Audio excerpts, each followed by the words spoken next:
Now, a surprising alliance is forming in the Middle East between Israel and Saudi Arabia. As reports say, the countries are negotiating a union against Iran. Despite sharing common rivals, there is no official diplomatic relations between the states, and the two clash when it comes to Saudi Arabia's support of the Palestinians. RT's Paula Sleer has the details. There's an unexpected union forming right now in the region between Israel and Saudi Arabia.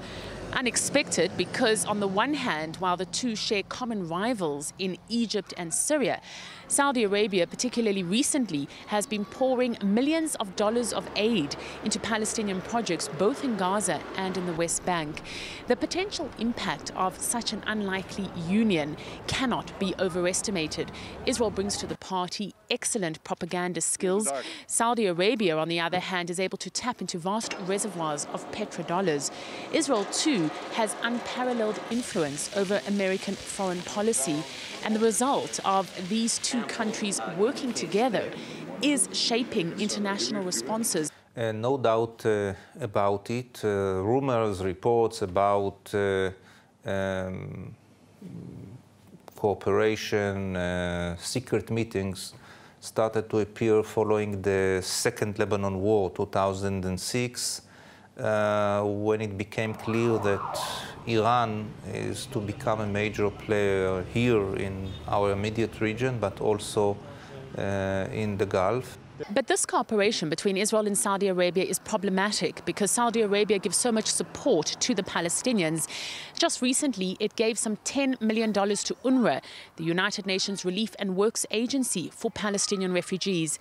This is in addition to an extra $200 million that was donated to Palestinian infrastructure projects. One such project is in Rafah in Gaza, where homes are being rebuilt for Palestinians whose lives were destroyed during the last Israeli war. The result is that on the one hand you can see them cooperate with Israel when it comes to Iran. On the other hand, they had close contacts with Hamas.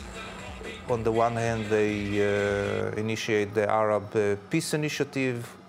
On the other hand, where they support indirectly Al-Qaeda. So this is the ambiguity you can find in the Saudi policy.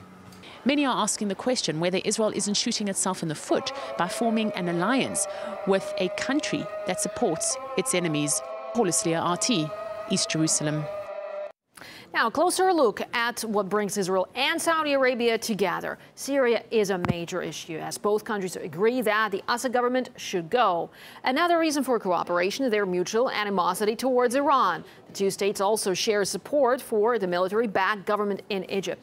Investigative journalist Robert Perry says this alliance could prove to be problematic for U.S. influence in the region. You've had this building up of mutual interest between these two very significant powers in the Middle East.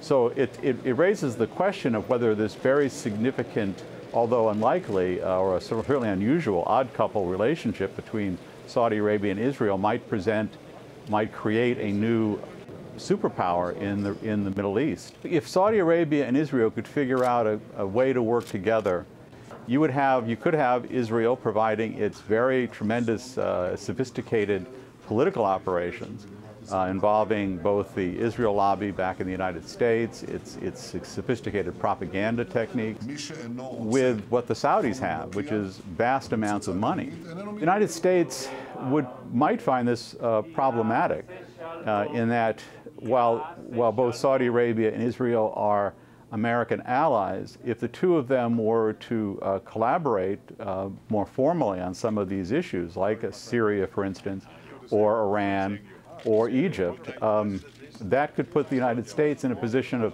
not being able to work its will with quite the freedom that it's had in the past.